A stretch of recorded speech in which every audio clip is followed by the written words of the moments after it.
আল্লাহ বলে। জোরে বলুন সুবহান। যার বিষয়ে আল্লাহ কোরআনে আয়াত নাযিল করে যে আমার হাবিবের গলার আওয়াজের উপরে আওয়াজ হলে সব আমল কি হবে? সব আমল কি হবে? বরবাদ হয়ে যাবে। আচ্ছা বলুন তো, একটা লোক 80 বছর নামাজ পড়েছে, শুনছেন বাবু?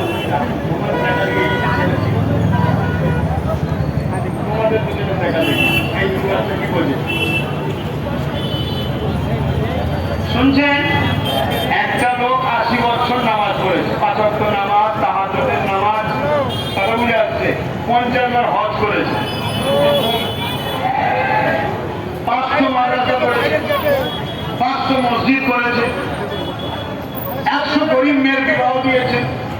ভাই এই কাজগুলো ভালো না, চলে বলবেন না? এখন এই মানুষটার গলার আওয়াজ নবীর আওয়াজের থেকে যদি ফুটে যায়, এর জন্য কোরআনের ফয়সালা কি? সব আমল সব বরবাদ। কথা বুঝে আসছে? নামাজটা হচ্ছে আমল, রোজাটা আমল, মসজিদ বানানো নেক কাজ আমল, মাদ্রাসা বানানো নেক কাজ আমল, অর্থাৎ নেকি হয়। গরিব মেয়েদের নেকা দেওয়া নেক কাজ আমল, নেকি হয়। কিন্তু একবার যদি হুজুরের গলার আওয়াজের থেকে তার আওয়াজ বেশি হয়, কি হবে? হুজুর চিনতে পারছেন? হুজুর চেনেন?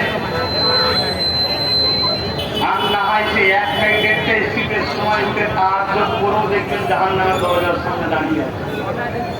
আর হুজুর যদি চেনেন, ব্যাগে যদি মাল কমও থাকে, আহারে আমার মাহবুবের প্রেমিক এসছে, হে ফেরেশতা দিয়ে দে, দিয়ে দে, দিয়ে দে। আরো জোরে বলো।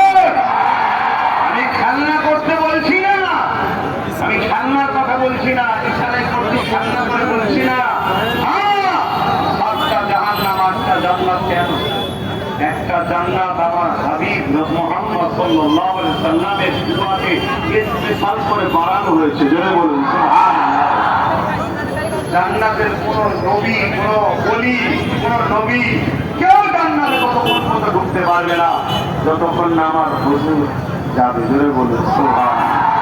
আর হুজুরকে আল্লাহ বলেছে, ওয়ালা সাওফা ইউতিকা রাব্বুকা ফাতারদা। তাফসীর খুলে দেখো,